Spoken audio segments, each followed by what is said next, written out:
Hi, I'm Lena, 35, and last month my phone buzzed with a group text that honestly made my stomach twist. It was from my mom, and it read, "Family dinner Sunday! Big news from your brother!" There were smiley faces, heart emojis, the whole thing. I was sitting beside my daughter, Sophie, who was pale and groggy from her third post-surgery checkup, and I just remember staring at that message thinking, they really didn't ask once how she's doing. See, Sophie's surgery wasn't minor. She's 10, and she's been fighting a congenital heart condition since she was 2. The operation last month had been risky hours in the OR, tubes, monitors, alarms that made every second feel like a lifetime. And through all that, my family, my parents, my brother Kyle, my sister-in-law-to-be, Tessa didn't call, didn't visit, didn't even send a "thinking of you?" Nothing. But now that Kyle had big news, apparently everyone needed to clear their schedule. I tried to shrug it off. I've been the independent one in the family since forever, the single mom, the one who chose the hard road. My parents like to say they admire my strength, which really just means they don't offer help. But I told myself maybe I was being dramatic. Maybe Kyle's news was important, and maybe this dinner would be a chance to reconnect. So I showed up Sunday evening, half dreading it, half hoping someone might finally ask about Sophie. I walked into my parents' house, same smell of pot roast and lemon cleaner, and everyone was buzzing. Mom's hair was perfect, Dad had the good wine out, and Kyle was grinning like a man on a game show. He clinked his glass and said, "So, Tessa and I are finally doing it. Weddings next summer." Everyone cheered, hugged, toasted. And I smiled. Because what else could I do? Then Mom said, "Lena, you'll help plan the honeymoon fund, right? You're good with money." That was when I realized what this dinner really was: not a celebration, not family time, but another moment where I was expected to give, not be seen. And the worst part? Nobody even asked how Sophie was doing. Not once. I sat there, swirling my untouched wine, trying to keep the smile on my face from cracking. Mom was already launching into ideas for a tropical honeymoon, Tahiti, maybe Greece, while Dad nodded like he was mentally swiping his credit card. "And Lena," Mom added, all cheery and performative, "you've always been such a savvy saver. I told Kyle you could help manage the contributions. Maybe even match them a little, to get things started?" Match them. She wanted me to match the honeymoon contributions. I stared at her for a second, blinking. "Match them how?" I asked, careful not to let my tone slip. "Oh, nothing huge," she said, laughing like I was being silly. "Just whatever people give. You know, a little kickstarter. Like when you helped us with the plumbing issue last year. You're always so generous." That was the moment I realized, in my family's mind, I wasn't Lena, mother of a daughter who'd just undergone heart surgery. I wasn't Lena, the tired woman who worked a full-time job and did late-night shifts sewing costumes to cover the hospital bills insurance wouldn't touch. I was Lena the wallet. Lena the favor machine. Lena the "she's fine, she can handle it." And still not one person had asked about Sophie. Not even a "how is she recovering?" I finally said. "Sophie had surgery 3 weeks ago." The room got quiet, like I just farted in church. "Oh, right," Kyle muttered. "Is she okay?" "She's recovering," I said. "It was major. Open heart." Tessa blinked. "Oh wow. I didn't even know." "Of course you didn't," I thought. "Because no one told you. Because no one cared enough to say anything." Mom made a little clucking noise and touched my arm. "Well, kids are resilient. And it's good she's young. So about the honeymoon fund." I pulled my arm back. "I'm not contributing." The silence this time was heavy. Thick. Dad blinked like I'd sworn at the Pope. "I'm sorry," Mom said, her tone sharpening like a knife pulled from a drawer. "I said I'm not contributing," I repeated. "I've got medical bills. And frankly, I'm tired of pretending like this is normal." Kyle frowned. "What's that supposed to mean?" I laughed, short and humorless. "It means I'm done being the family ATM while my daughter fights for her life and no one even sends a damn card." No one said anything. Not a word. Just awkward glances, a few cleared throats, and Mom reaching for her wine like it might erase the moment. That's when I stood up, kissed Sophie's head. She'd come with me and was sitting quietly in the corner with her tablet, and said, "Thanks for dinner. Tell me how Greece is." And we left. But that wasn't the end. Not even close. The text came 2 days later. From Kyle. "You made Mom cry. I hope you're happy." That was it. No follow-up. No apology. No curiosity about Sophie's condition. Just guilt-tripping me for having the audacity to draw a line. I didn't respond. I'd started to learn that silence sometimes speaks louder than any typed-out paragraph. But then, a few hours later, Mom called. I let it ring, but she left a voicemail, her tone that perfect blend of fake sweet and clearly furious. Hi honey, just wanted to say we're all a little confused about Sunday. It felt like you lashed out of nowhere. We're all doing our best. You could have brought Sophie up earlier if it was that important. Anyway, if you change your mind about the fund, let me know. Love you. Brought it up earlier. Like I was supposed to work it into the appetizer round. Oh, and by the way, my child's chest was cracked open last month. Can someone pass the rolls? I started typing out a reply, something long and brutal and cathartic, but I stopped. Not because I didn't mean it, but because I was tired of trying to teach people who refused to see me. That night, I sat on the couch with Sophie curled next to me, wrapped in her fuzzy unicorn blanket. She looked up at me and asked, "Why doesn't Grandma ever call me?" And I swear, something broke in me. A crack deep in the foundation that had been holding up decades of swallowed hurt. I told her the truth, or at least, a gentle version of it.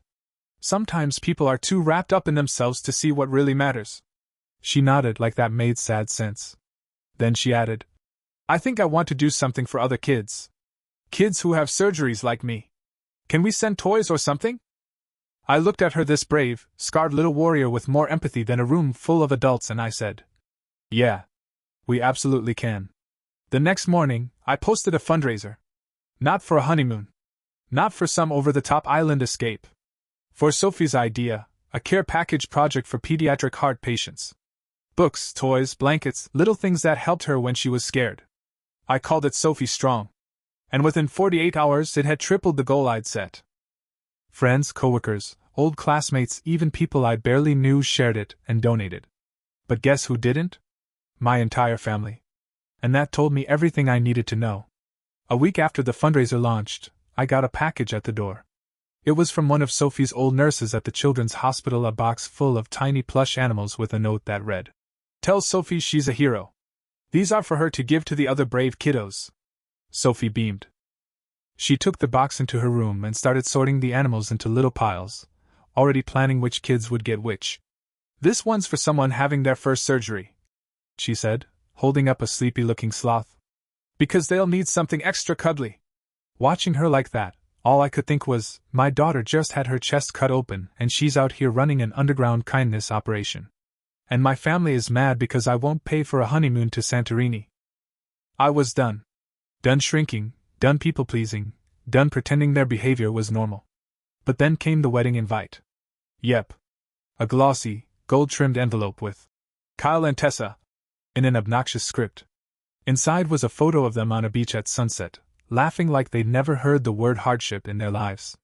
And at the bottom of the card, in lieu of gifts, please contribute to our honeymoon fund.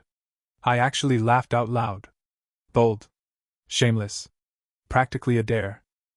I left it on the kitchen counter. Didn't RSVP. Didn't acknowledge it. 3 days later, Mom called again. This time she didn't bother with fake sweet. You're really not coming? She snapped the moment I answered. No. Hi. No. How's Sophie? No, I said. I wasn't planning to. There was a pause, like she couldn't believe I wasn't caving. This is your brother's wedding, Lena. And Sophie was in the hospital for a week, I replied. I guess we both have our priorities. You're being petty. No, I said. I'm being protective. Of my daughter. Of my peace. Of my bank account, frankly. Mom exhaled sharply. You know, when you were little, you used to love weddings. You always wanted to be a part of everything. What happened to you? You happened to me, I said quietly. You taught me that I only matter when I'm useful. She went silent. And then for the first time in this entire saga I hung up on her. Not out of anger. Out of peace. Out of clarity. Because I wasn't going to let them keep draining me while calling it love. And the funny part? The more I pulled away, the lighter I felt. But that's also when Kyle decided to go nuclear. The email came at 1:13 a.m. Subject, You're the problem, Lena. It was from Kyle.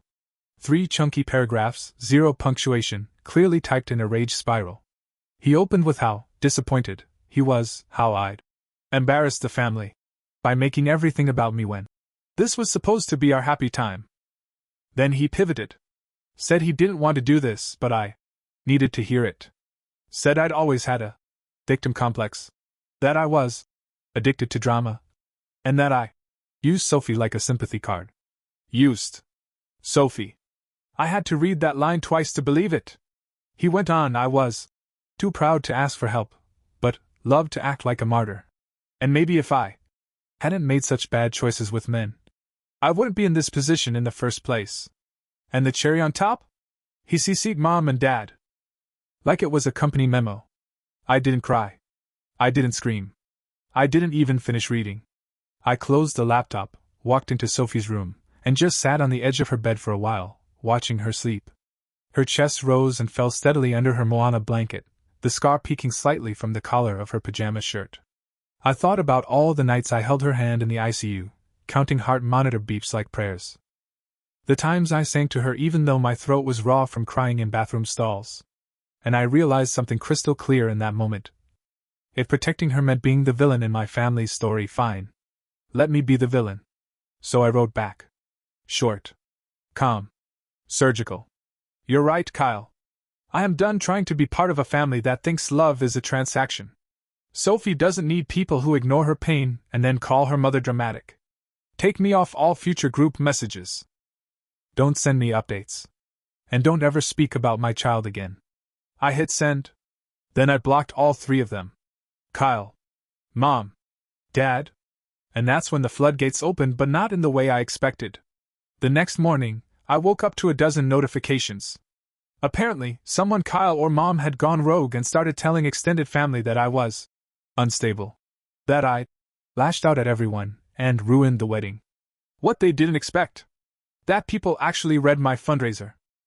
That a few of them knew about Sophie's condition, had prayed for her, sent gifts, followed our journey online. And those people started replying. Publicly. One cousin posted. Pretty wild to ask your sister to fund your vacation while she's covering hospital bills. Hope you at least sent Sophie a card. Another wrote. Wow. I donated to that fundraiser because I was moved by what Sophie went through. Had no idea this is how y'all treated her. The tide turned fast. By the end of the day, the original honeymoon link Kyle and Tessa had posted, the one begging for Santorini cash had been taken down. No apology ever came. Not from Kyle. Not from my parents. But something better did. A letter.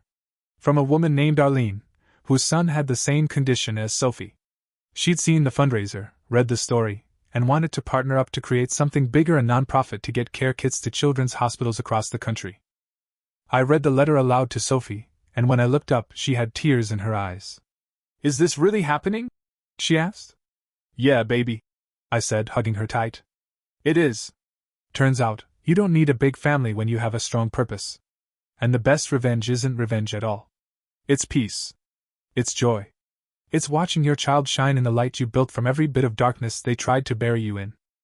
3 weeks after the email war, I was standing in a tiny storage unit surrounded by plastic bins labeled Stuffies, books, warm eyes, and Sophie pics. We'd outgrown our dining room.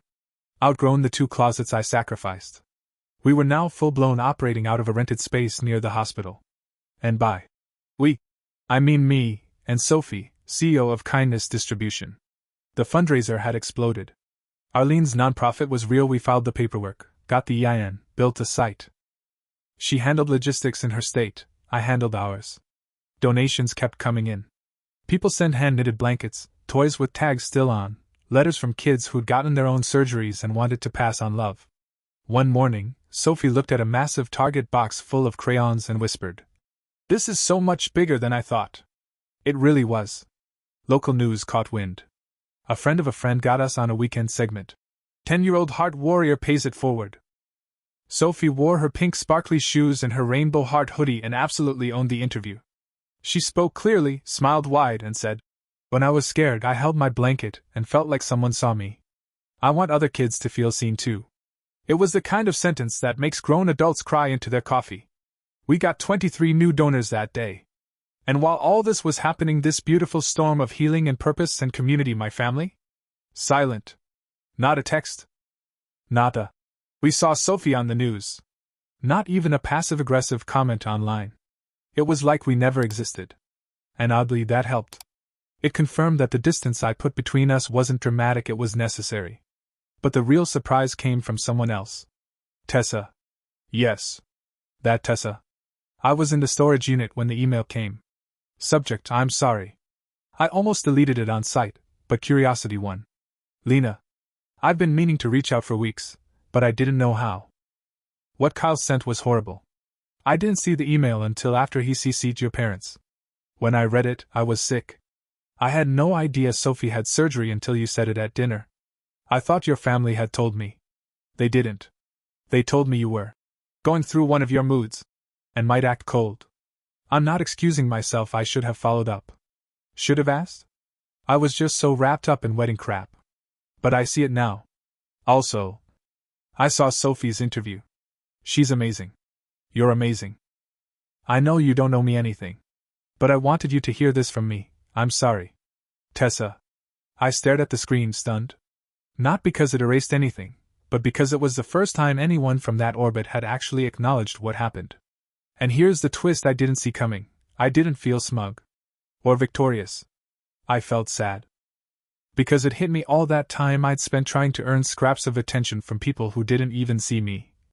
I could have been pouring into people who did. That afternoon I replied. Thank you for reaching out. It means more than you know. I wish you and Kyle the best. I really do. But I need space. For now, and maybe forever. Take care. I didn't hear back. But I didn't need to. Because I had a little girl sitting in the passenger seat that night, humming to herself as we delivered 15 care kits to the same ICU she once laid in, and she was glowing. Not because her family finally showed up. But because she did. 3 months after the fallout, Sophie got invited to speak at a pediatric health conference. Yeah. Speak. Like with a mic and a podium and a PowerPoint she designed using glittery fonts and clip art hearts. She was nervous, but she said yes. We practiced at home every night for a week. She'd stand on a stool in front of the couch and say, "Hi, my name is Sophie. When I had heart surgery, I was scared. But then people gave me gifts and letters and it made me feel braver. So I wanted to do that for other kids. That's why I started Sophie Strong with my mom." Every time she said, "with my mom," she smiled like it was the best part. The day of the conference, she wore her little navy blazer and her favorite sparkly beret. I stood at the back of the auditorium gripping my coffee cup so hard it was basically origami. She nailed it. Not just the words, the heart. Afterward, doctors and nurses came up to thank her. One nurse told her she'd inspired a new hospital initiative. Another gave her a pin that read, "Patient Advocate." She clutched it to her chest like it was made of diamonds. Then something wild happened. A woman approached me. Late 40s, sharp cheekbones, one of those faces you feel like you've seen in a high-powered email chain. She said her name was Camille. She worked with a national nonprofit that supports chronically ill children and wanted to partner. I blinked. "Like, you mean, fund us?" She smiled. "We want to expand Sophie Strong. Nationally. With you at the helm." I must have looked completely stunned because she laughed and said, "You're already doing the work. We just want to help you scale it." That night I cried in the car.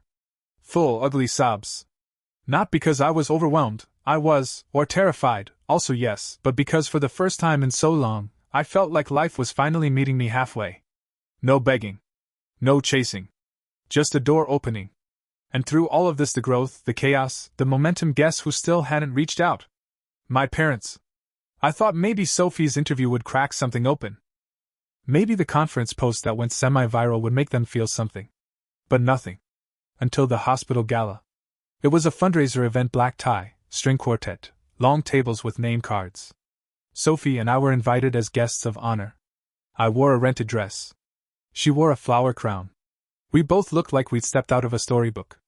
And halfway through the evening, as the MC talked about the extraordinary efforts of one mother-daughter team, I heard her voice. "Lena?" I turned. It was my mother. Standing by the edge of the ballroom in a sleek, borrowed gown, clutching her pearls like they might shatter. "I saw your names on the program," she said. We decided to come." I blinked. "We?" She stepped aside. "Dad. Kyle. Even Tessa." all standing behind her, like some awkward wedding processional. And in that moment I swear I felt nothing. Not anger. Not sadness. Just a calm, quiet distance. I looked at Sophie, who was busy showing her pin to a nurse. She didn't even notice them. Mom leaned in. Lena, we didn't realize how far this had gone. I smiled politely. You still don't? Then I turned back to Sophie, linked arms with her, and walked away. Not dramatically. Not cruelly. Just done. Because I finally knew. You can't heal in the same place that broke you. And I wasn't interested in squeezing us back into a family-sized box we'd clearly outgrown. We were building something bigger now. Something real. A week after the gala, Camille sent over the paperwork. It was happening, officially happening. Sophie Strong was becoming a national initiative. The partnership would provide us with a full grant for operational costs, a team of volunteers, even a part-time assistant for logistics. We'd get connected to hospitals across 5 states to start, with plans to go further. And here's the twist no one saw coming. I wasn't scared. I used to live with a constant knot in my chest from money, from isolation, from feeling like I had to earn every scrap of affection from people who treated me like an afterthought.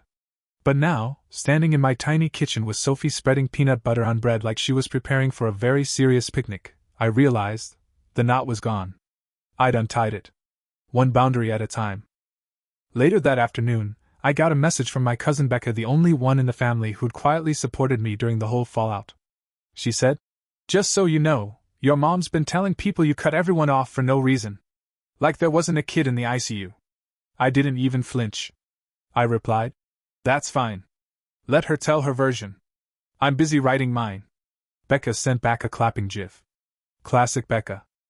That same week, Sophie and I got invited to an elementary school where a group of 3rd graders had read about her and wanted to make Sophie Strong bags. As part of their kindness week, we walked into a classroom decorated with paper hearts and posters that said things like, "Be brave like Sophie," and "You are someone's light." One little girl came up to her and said, "When I go to the dentist, I get really scared. But I thought about your story and I was brave this time." Sophie hugged her. I was watching it all unfold when one of the teachers leaned over and whispered, "She's going to change the world, you know." I smiled. She already is. After the event, Sophie and I went out for ice cream. It was one of those perfect afternoons, the kind where the sun is just warm enough, the wind is playful, and everything feels aligned. She licked her cone and said, "Mom? Yeah, baby? I'm glad we're just us." I blinked. "Just us?" She nodded. "Yeah. I used to wish we had more family. But now I think we do. Just not the kind in pictures." I felt my throat tighten, not from sadness, but from awe. Because this kid? She got it. She really got it. Later that night, I got a text from an unknown number. Just 5 words. "Do you ever miss us?" I stared at it. No name, but I knew it was my mother. Her signature was silence until guilt kicked in. I didn't respond. Because some doors don't need slamming. Just closing. Quietly. Finally. And then you turn around and build a new house. One where the walls are covered in glitter hearts, the fridge is full of sticky notes that say, "You got this." And the foundation is poured from grace, grit, and love that asks for nothing in return. Let me know when you're ready for the finale. We're nearly there. 3 months later, we stood in front of the Capitol building in D.C. Yeah, that Capitol. Sophie Strong had been invited to take part in a Pediatric Health Awareness Week. There were booths, panels, even a march. Sophie was the youngest speaker. Again. She wore her little blazer, same one from the hospital conference with a rainbow button that said, "My heart is brave." We spoke on a panel about advocacy. She said, clear as day, "I used to think I had to be quiet and small. But my mom said you can be kind and loud at the same time." People applauded. I tried not to sob into my badge lanyard. After the panel, a senator's aide pulled me aside. "You should think about writing a book," she said. "Your story, it matters." I didn't laugh it off this time. I just said, "Maybe I will." Because maybe I will. Later that night, we were back at the hotel, eating room service grilled cheese in bed and watching cartoons when Sophie turned to me and said, "You know how they say family is everything?" "Yeah," I said cautiously. "I think that's true. But I think we get to pick who's in it." I looked at her, this fierce, funny, Radiant kid with a heart held together by science and sheer willpower, and I said, I pick you. She grinned. I pick you too. And that was it. No big movie ending. No dramatic reconciliation. No long-awaited apology from people who'll probably never get it. Just us. A girl who fought to stay alive. A mom who fought to be heard. And a life we built out of every no. We turned into a louder, stronger, brighter yes. Sophie Strong isn't just a name. It's a promise. And we keep it. Every day.